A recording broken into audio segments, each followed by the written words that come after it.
नमस्कार। आइए आज चर्चा करते हैं हम अपने भारत राष्ट्र की जो वर्तमान स्थिति है, जो वर्तमान हालात है इस देश के, उस पर चर्चा करते हैं।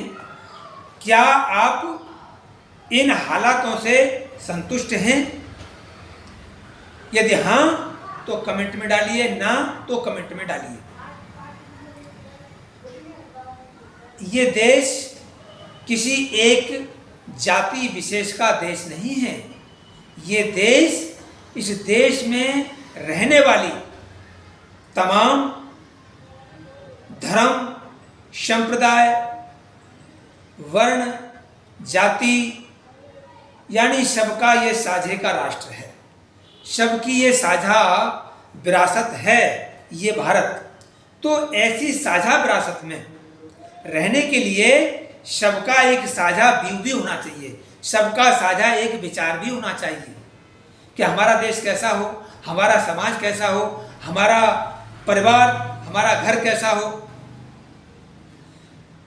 तो जब ये बात आती है कि कैसा हो, तो हम और आप सब चाहते हैं कि सब अच्छे, खुशहाल और उन्नत हों।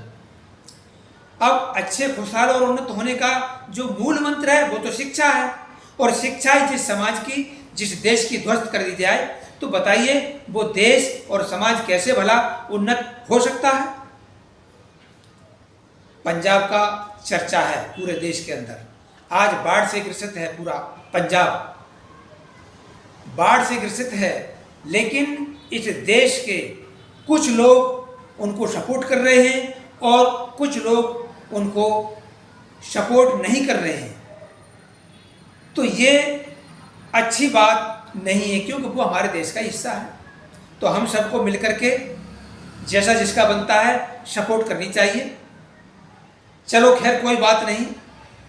अब मैं आता हूं लौट करके इस देश की शिक्षा, चिकित्सा और न्याय व्यवस्था पर। तो देश की शिक्षा, चिकित्सा और न्याय व्यवस्था भी कति ध्वस्त है। जो नौनिहाल बच्चे हैं, जिनको शिक्षा की जरूरत है, जिनको विद्यालयों की जरूरत है, जिनको पुस्तकों की जरूरत है, उन बच्चों को आज शिक्षा की बात छोड़िए, उनको तो आज रोटी के टुकड़ों के लाले भी पड़ रहे हैं। मैं जहां रहता हूं, देश के प्रदेश हरियाणा के गुड़गांव जैसे जिले में, जो हर तरह से एक फॉरवर्ड चाक चौबंद जिला है हरियाणा का, एशिया का टॉप गुड़गांव है, जहां प्रदेशों के, कई प्रदेशों के लोग यहां लेबर करने के लिए आते हैं। उनके बच्चे साथ में आते हैं, क्योंकि वहां किसके सहारे छोड़े, वहां खाने के दाने नहीं, यहां गुजारे के लिए आते हैं। लेकिन यहाँ गुजारे के लिए आते हैं, ठेकेदारों के थ्रू आते हैं, और ठेकेदार उनको समय पर पेमेंट नहीं करते।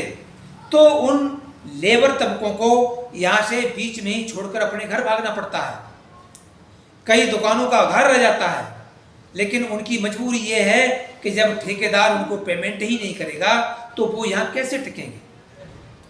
उनके बच्चे ना तो यहाँ पढ़ पाते हैं, ना वहाँ पढ़ पाते हैं। तो ऐसी हालत में क्या होना चाहिए कि ठेकेदारों पर शिकंजा, कंपनियों पर लगाम, कि भाई जितनी लेबर आपके यहाँ काम करती है वो अंडर प्रशासन, अंडर कंपनी प्रशासन, उनकी देखरेख में काम हो और उनको समय पर पेमेंट मिले, उनका खर्चा, रोजी रोटी चले, उनके बच्चों को ज़्यादा नहीं तो प्राथमिक शिक्षा, प्राथमिक शिक्षा का मेरा मतलब है कि कम से कम हिंदी पढ़नी लिखनी तो आनी चाहिए, जमा घटा गुणा भाग तो आना चाहिए, अरे दो शब्द मुख से बोलना तो आना चाहिए। लेकिन बिल्कुल अलग थलग पड़ा हुआ है मेरे देश का गरीब तबका, जिनके बच्चे आज बहुत हालात खराब में अपना जीवन यापन कर रहे हैं। मैं तो उनको देखता हूँ, मैं उनको सुनता हूँ, मैं उनको समझने का प्रयास करता हूँ, लेकिन मेरा बस नहीं चलता। मैं क्या कर सकता हूँ? लेकिन फिर भी मैंने एक संकल्प लिया है कि जो बच्चे यहाँ जो बच्चे यहाँ मुझे दिखाई देते हैं, लेबर आती है दवाई गोली के लिए, राशन के लिए दुकान पर, तो मैं उनसे पूछता हूँ क्या बच्चे हैं, उनको नोट करता हूँ। रजिस्टर बनाया हुआ है मेरा, ये देखेंगे आप, इस डायरी में उनको मैंने नोट किया हुआ है ऐसे बच्चों को। तो करीब करीब 60-70 बच्चों के नाम मेरे पास आए हुए हैं। तो मैं ये चाहता हूँ कि उन बच्चों को मैं ज़्यादा नहीं कर सकता, तो कम से कम उनको प्राथमिक शिक्षा कह गए पढ़ना तो कम से कम आ जाए, जमा घटा गुणा भाग करना तो आ जाए। मैं डिग्री नहीं दे सकता उनको, तो कम से कम नैतिक शिक्षा तो दे सकता हूँ। सामाजिक नैतिक एक बुनियादी बेस तो उनका बना सकता हूँ।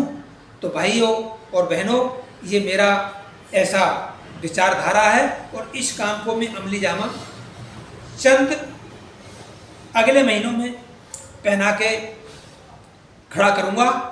और आपसे उम्मीद करता हूँ कि अगर ये मेरी बात, मेरा विचार आपको अच्छा लगा हो तो मुझे कमेंट करके ज़रूर बताएं और इस चैनल को सब्सक्राइब करें। इन्हीं शब्दों के साथ आप सभी श्रोताओं का, दर्शकों का, भाई और बहनों का, बुजुर्गों का, मेरे नौजवान युवाओं का, किशोरों का बहुत बहुत धन्यवाद। नमस्कार।